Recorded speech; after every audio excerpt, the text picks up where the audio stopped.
राधा वल्लभ श्री हरिवंश। आज मैं आप सभी के साथ लॉ ऑफ अट्रैक्शन की कुछ बेसिक बातें शेयर करने वाली हूँ। देखिए, वैसे तो मैंने लॉ ऑफ अट्रैक्शन के ऊपर पहले भी बहुत सारे वीडियोस बनाए हुए हैं, लेकिन आज मैं ये वीडियो उन सभी लोगों के लिए बना रही हूँ जो लॉ ऑफ अट्रैक्शन की जर्नी में अभी नए हैं। तो चलिए स्टार्ट करते हैं। अगर हम हमारे सनातन धर्म की बात करें तो लॉ ऑफ अट्रैक्शन का भगवत गीता से सीधा कनेक्शन है। लॉ ऑफ अट्रैक्शन, ये नाम कुछ नया सा है, लेकिन इसके रूल्स बिल्कुल हमारी भगवत गीता जैसे हैं। तो चलिए जानते हैं लॉ ऑफ अट्रैक्शन क्या है। क्या लॉ ऑफ अट्रैक्शन केवल उन्हीं के लिए काम करता है जो इसके बारे में जानते हैं? जी नहीं, लॉ ऑफ अट्रैक्शन सभी लोगों के लिए काम करता है, क्योंकि लॉ ऑफ अट्रैक्शन प्रकृति का नियम है।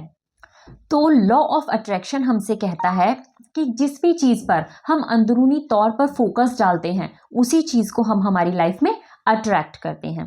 और ह्यूमन ब्रेन मोस्टली नेगेटिविटी पर फोकस डालता है।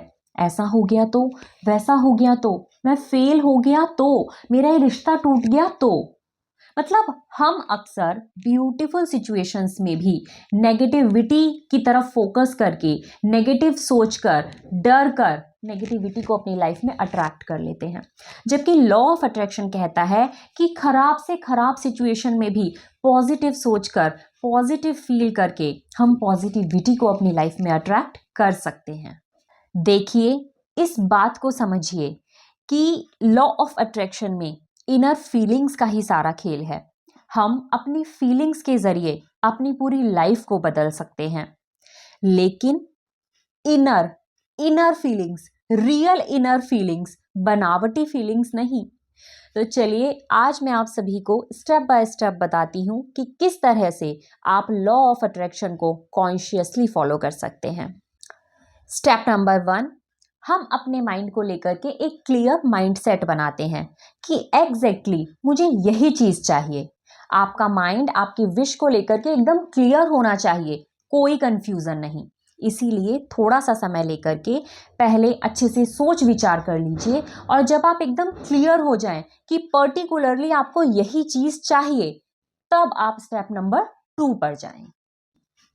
स्टेप नंबर 2, अब हम हमारी विश के लिए टेक्निक करते हैं।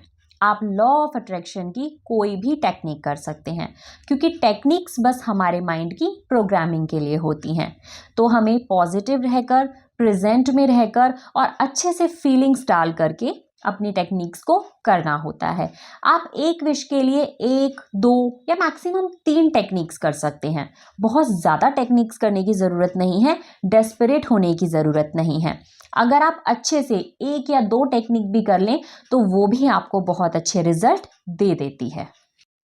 Number 3, let go, most important step.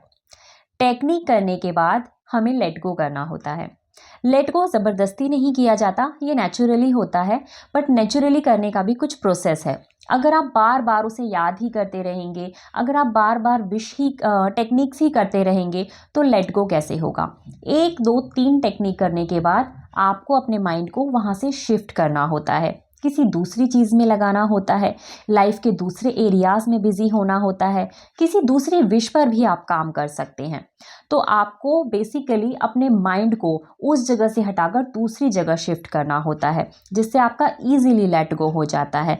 ये सेम ऐसा ही है जैसे कि हम किसी ऐप पर जाकर के कोई ऑर्डर करते हैं। हम वहाँ पर किसी ऐप पर जाकर के जो हमें चाहिए होता है उसे सेलेक्ट करते हैं, फिर हम ऑर्डर करते हैं, कंफर्म करते हैं, पेमेंट करते हैं, और उसके बाद हम बेफिक्र हो जाते हैं कि डिलीवरी टाइम जब का होगा तब मेरा ऑर्डर मेरे घर तक आ जाएगा। सेम वैसे ही जब आपने विश के लिए टेक्निक कर दी है, अपनी अर्जी भगवान को दे दी है, तो वो डिवाइन टाइम पर आपके पास आ ही जाएगी। आपको बार बार जाकर के चेक करने की ज़रूरत नहीं है। आपको यूनिवर्स पर विश्वास होना चाहिए। Step number 4, action. अपनी विश से जुड़े हुए हमें कुछ एक्शंस भी लेने होते हैं। एग्जाम्पल के लिए, अगर आप कोई जॉब मैनिफेस्ट कर रहे हैं तो फॉर्म तो आपको भरना होगा, इंटरव्यूज देने भी आपको जाना होगा, या फिर आप एग्जाम में मार्क्स, पर्टिकुलर मार्क्स मैनिफेस्ट कर रहे हैं तो आपको पढ़ाई तो करनी ही होगी, या फिर आप मैरिज मैनिफेस्ट कर रहे हैं, तो आपने अपने पार्टनर को लेकर के जो भी क्वालिटीज़ लिखी हैं, आपको देखना चाहिए कि क्या उन सारी क्वालिटीज़ के लिए मैं डिजर्विंग हूँ।